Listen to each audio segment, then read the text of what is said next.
About batteries. The clock is only 3 hours off. And I don't, it may have a winder on it, but I don't see it. It probably does. Yeah, we need to call Brooks. Yeah. Okay. All right, we're going to set the calendar for Wednesday, day 18 today, time we get finished. I'm going to ask Chairman Green, would you lead us in prayer, please? Push your button so I can turn you on. Let us pray. Our Heavenly Father, as we begin another day in thy service, let us be mindful of our responsibilities and duties to the citizens of the state of Georgia.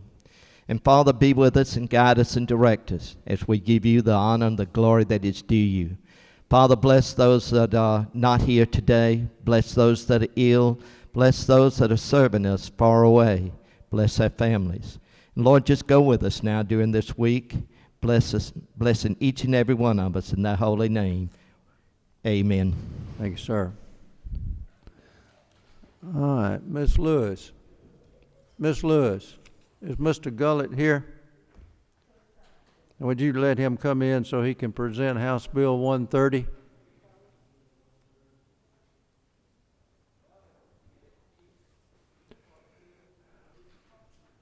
Thank you, sir. You got 1 minute, and this is your only chance, so better make it right. Hold on. Go ahead. Thank you, Mr. Chairman, members of the Rules Committee. Bring to you House Bill 130, LC 470680.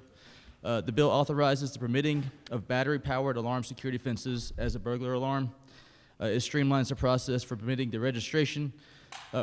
and registration in accordance to local laws to allow businesses to protect their assets and property in a timely manner. We passed this in the House last year, but due to COVID, the Senate didn't take it up last year. Bringing it in again this year, it's a little bit different. GMA and ACCG, we've worked with them to make them better with the bill, so they're good with the bill this year. Okay, any questions? Seeing none, thank you, sir. Thank you. Representative Parsons. Okay, you got a microphone back there. What? Push your button. No. All right, we got the wire. Try it now. Okay. Now, this is the same bill that passed overwhelmingly last year. Worked on it for a couple of years. I think a lot of parties have given some input, made it a much better and more reasonable approach to handling this issue. Yes, I agree with that. Okay, thank you. Thank you, sir. See no more questions. Thank you. All right, Mr. Chairman Parsons.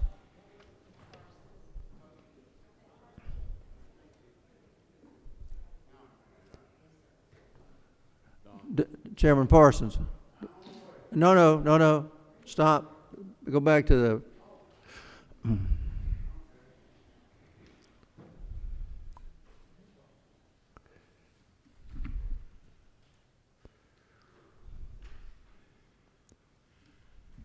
Mr. Chairman, am I recognized? Yes, sir. Go ahead. All right. Thank you, Mr. Chairman, and ladies and gentlemen of the committee. I have two bills. I don't know if both of them are on the list or not, but 156, I know I was received notification to come with that. 156 is a bill that we've been working on for going on 2 years, and this has to do with cybersecurity, reporting of cybersecurity to the State Emergency Management and Homeland Security. This started, like I said, almost 2 years ago when GMA approached me wanting to know if there was some way or what would be the proper way for them to get help from the state when they had a breach or an attack on one of their cities, even one of their agencies like a sheriff's department, especially when they're demanding ransom. And I started looking into it, and I told them I would try to find out. This 156 is a result of that. And what it does, it sets up a reporting process for what is defined in here as agencies. And that would be any agency in the state, any agency at the state or at the county or city level, including their sheriff's departments and any agency that, of the counties or cities. Sets up a process for them to report these attacks and breaches to the State Emergency Management and Homeland Security, or to the director thereof. And it also sets up a process, just a very small difference in reporting of utilities to the same director. And it also makes an exception if a city is operating in the capacity. When they're operating in the capacity of a utility, they would report as a utility and not as a state or an agency as defined in here. And that sets up that process. It sets up that the director of the Department of Emergency Services and Homeland Security would promulgate rules and regulations. But it also says within 2 hours of them reporting, whether it's a utility or an agency, reporting to the federal government of a breach or attack that's defined in the bill here, within 2 hours they would have to report that to the state emergency services and Homeland Security. And then it also sets up that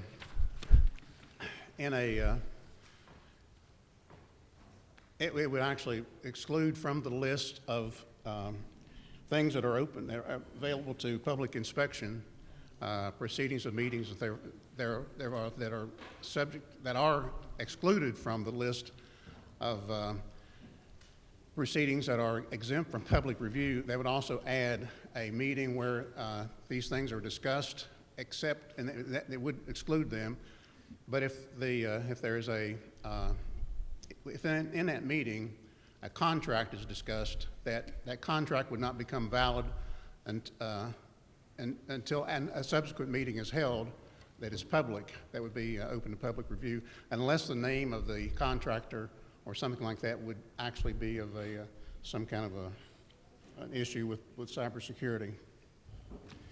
And that's pretty much it. The records, meetings, and everything from these proceedings would also be excluded from public review, public inspection.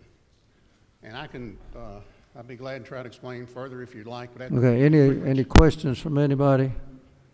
Now, that was 156, right? That's 156, yes, sir. Okay, your other bill is not on the consideration calendar. You have to wait till next time if you don't mind. So no questions. Thank you, sir. Thank you. Need Mr. Petrie out there. And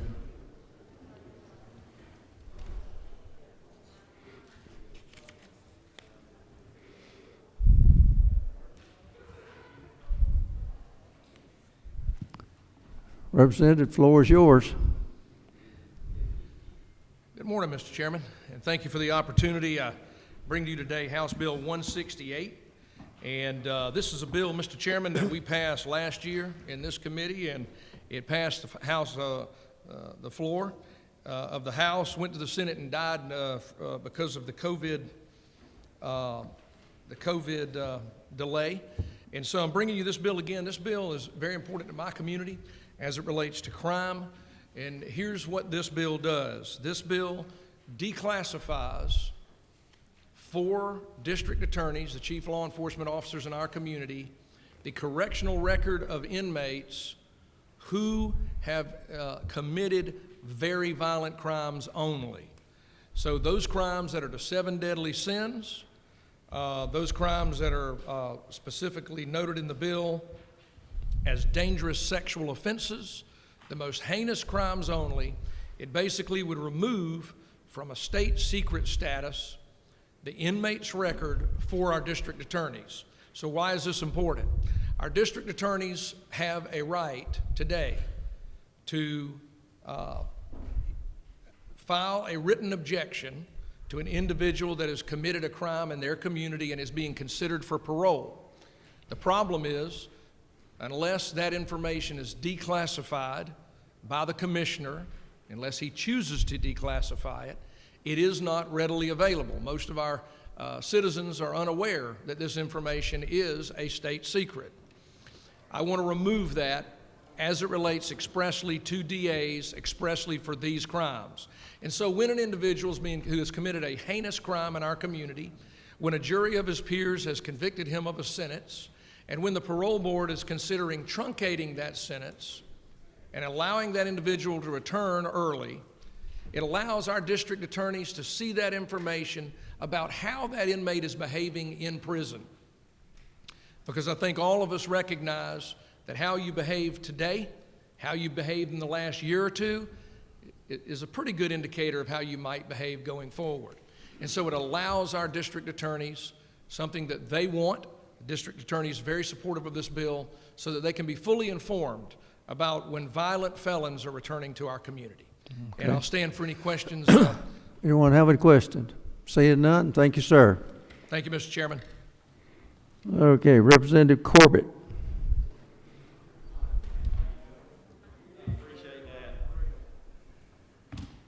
Mr. Corbett, its floor is yours. Well, thank you, Mr. Chairman. Blue sheet, 7 down from the top, 169, House Bill 169. This is the Department of Driver Services bill. Line 18 has been added.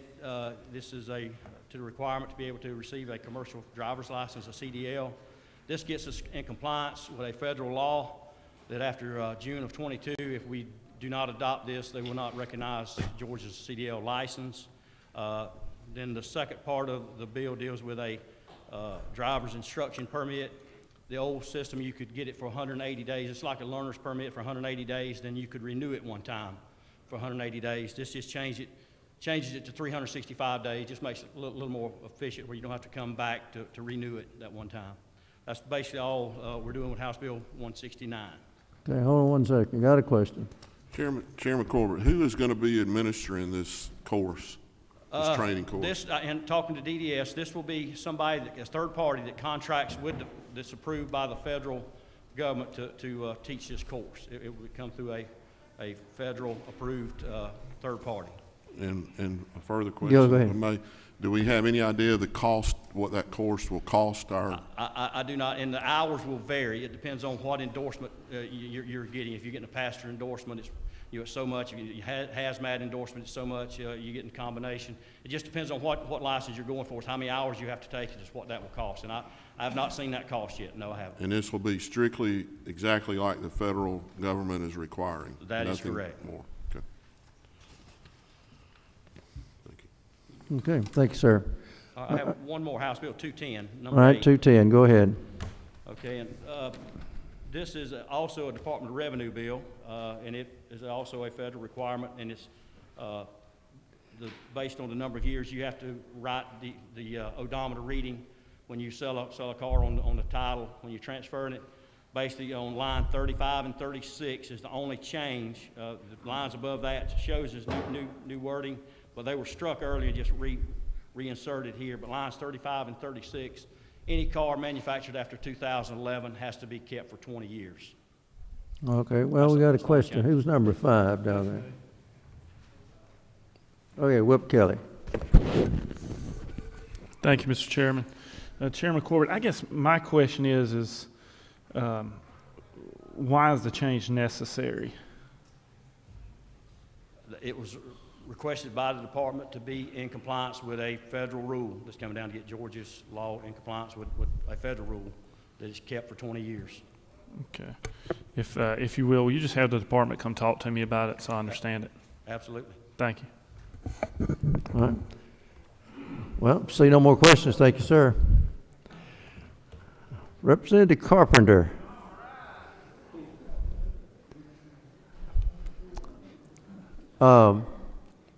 When you walk into this room, be respectful. Yes, sir. I sure appreciate you having me. I felt like I was invited to the prom when I got the message to be here today. Well, you'll never make a prom. Thank you so much. Thank you so much, Chairman Smith. You can kiss the proms goodbye. I mean, this is, I'm a good dancer. I'm a good dancer. yeah, Chairman. where's my corsage if you're going to go to the Well, I prom? left it out in the hall. I got to do that behind in the dark alleys, not in Okay. everybody. You understand? Okay, go ahead. House Bill 212, simple bill, basically clarifies some gray language in the law that concerned a lot of parents across Georgia in regards to the issuance of do not resuscitate orders. I think we've heard this in rules before. It's passed the Senate a couple of times. It's called Simon's Law. And basically it just says that they may only issue these orders if consented to by the parent, either written or orally. Okay. Any questions? Seeing none. Thank you, sir. Thank you, Chairman. Y'all have a good day, guys. Okay, Representative Gamble is next.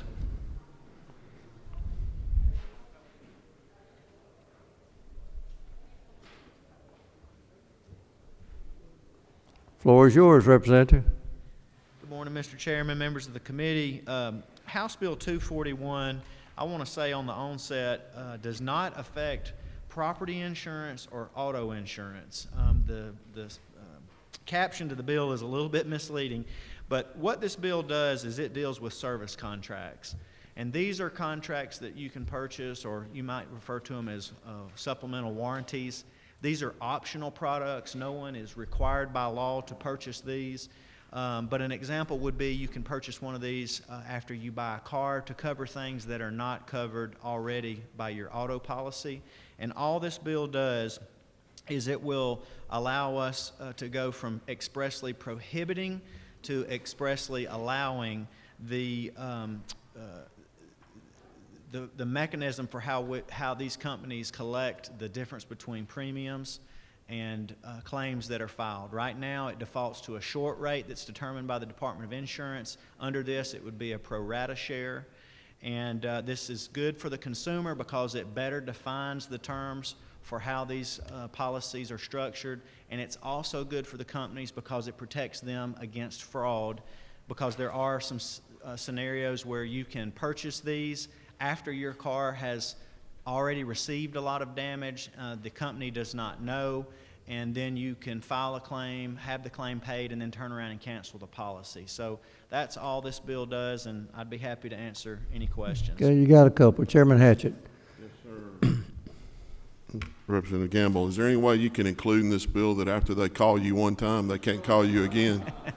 So that's a good question. I support that, but as just a clarification, those calls are coming to you on your manufacturer's warranties and not these products. So that's not the industry we're dealing with, but I do agree with what you're saying. You mean one call, that's all? Okay. Chairman Martin. Mr. Chairman, it's not true. I was going to ask the same thing. There's so many people in this country that are concerned about my car's warranty. I was just wondering if this gentleman would take. I do appreciate their concern for my Kia. It was made in Georgia, but it's doing fine. Isn't that true? Yeah, I think so. You get them from cars that you haven't owned in 10 years. Okay. Is that all? That's it, Mr. Campbell. Thank you. All right, Representative Rich is next. House Bill 287. The floor is yours, Chairman. All right. Good morning. Thank you. I am bringing House Bill 287 here today. This is the very last one under the modified structure rule, LC 490368. This is a continuation of my efforts to protect our youth from the dangers of vaping. Our current education code requires or provides for drug and alcohol education in the K-12 schools, and this just adds tobacco and vape to that curriculum that already exists. The state will provide the curriculum to the individual school boards, and then they are at liberty to modify it as is best for their particular communities. So I would just ask for your favorable consideration. Do I have any questions? Seeing none. Thank you, ma'am. Thank you. Okay. Mr. Williamson, I think you've got a couple of bills on the calendar. Am I on? Yes, sir. Thank you, Mr. Chairman. Here today to ask for House Bill 90. It's simply a bill that clarifies that harvested timber, which is severed from the stump, is covered as business personal property, and it'd be covered by the Uniform Commercial Code as far as title purposes go. It comes with the full support of the Georgia Bankers Association and at the request of the Georgia Forestry Association. Be happy to answer any questions. See no questions. Okay. Follow up, I'm here also. 111, yeah, go ahead and do 111. Yes, sir. House Bill 111 is the annual Department of Banking and Finance's housekeeping bill. Clarifies terms in the code, addresses some issues related to the pandemic as far as virtual and remote meetings, and extends some, allows some flexibility for loans to be paid back through our installment lenders that is now covered by the by the Department of Banking and Finance. It gives some flexibility for people that are getting behind due to the pandemic. Okay. See no questions. Thank you. Ms. Lewis, would you get Mr. Meeks in, please?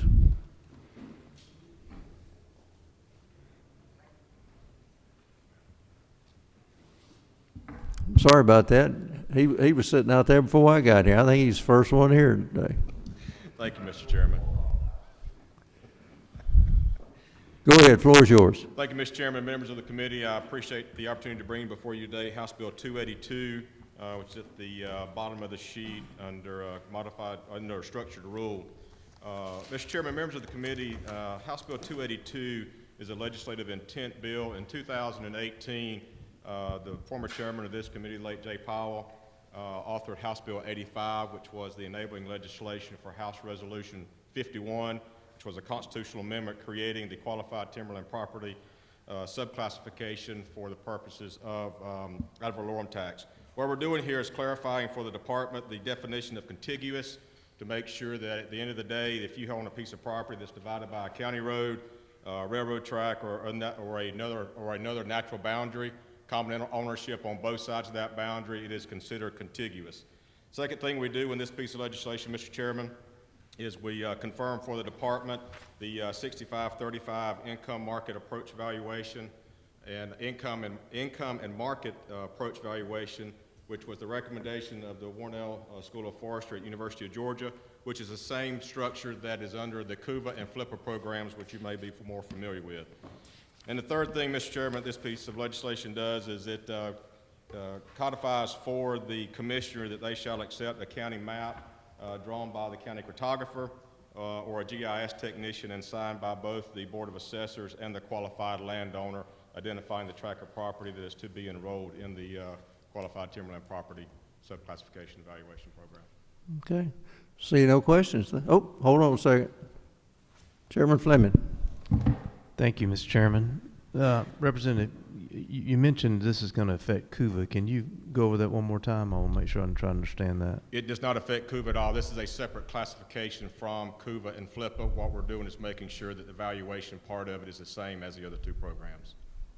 So the new program, I understand CUVA and how we're trying to save the timberland and make that work. How does this new program affect that same process of trying to help the timber industry? Okay, what we're doing is modifying the original passed language in more or less legislative intent. We're not changing CUVA or FLIP at all. What we're doing is making sure that this program has the same valuation as CUVA and FLIPA. We're not changing it at all. This is a one-year program. They're enrolled every year versus a long-term commitment for the other programs. Okay, thank you, Mr. Chairman. Leader Burns. Mr. Chairman, I just wanted to chime in on that. Representative Meeks was ready to go. Prior to 7 this morning, his truck, I think, was sitting in his parking deck, cranked up and running, warming up, ready to get here so he could present this bill. So he was, and maybe he left it all night, I'm not sure, but it was running this morning. So he may have spent the night here, huh? Remote start, yeah, but he's Okay. ready. Yeah, he was sitting out there by himself for a while. So, okay, thank you, sir. Thank Have you, a great Mr. day. Chairman. All right, we've got one more presentation. Representative Hawkins, are you here? Oh, there you are. Go ahead. House Bill 234. Push your button. Got it? Am I on? Okay, thank you. Thank you, Mr. Chairman. You know, last year Georgia passed one of the most comprehensive surprise billing pieces of legislation in the nation. Unfortunately, the ERISA Act prohibits our insurance commissioner in this state from interceding any legislation that we pass on health care insurance. Although, at the present time, states that have a comprehensive surprise billing law are not prohibited from allowing such health care plans from voluntarily agreeing to comply to the Surprise Billing Act. That's what this bill does. This bill will make a difference to those that we left behind, those insured, which are approximately 60 to 70% of the Georgians. So what it does, it just allows ERISA plans to opt in. Yes, sir. It's voluntary. Right. Yeah. Just gives them the option It's to an opt in. opt-in. Right. That's right. Okay. Any questions from anyone? Seeing none. Thank you, sir. All right. Well, we'll go ahead and set the calendar for tomorrow, Wednesday, day 18. Okay. House Bill 282. Do I hear a motion? Move. And I hear a second. Well, all in favor say aye. All opposed, like sign. It's on. House Bill 287. Okay, I hear a move and a second. All in favor say aye. All opposed, like sign. Okay, House Bill 154. Got a move and a second. Do I hear all in favor say aye? All opposed, like sign. Okay, House Bill 130. Do I hear a move? Okay, got a move and a second. All in favor say aye. All opposed, like sign. It's on. House Bill 90. Got a move and a second. All in favor say aye. All opposed, like sign. It's on. So what we've got for tomorrow, day 18, is House Bill 90, House Bill 130, House Bill 154, House Bill 287, and House Bill 282. Thank you all, and y'all have a great day, and see y'all tomorrow morning at 9 o'clock.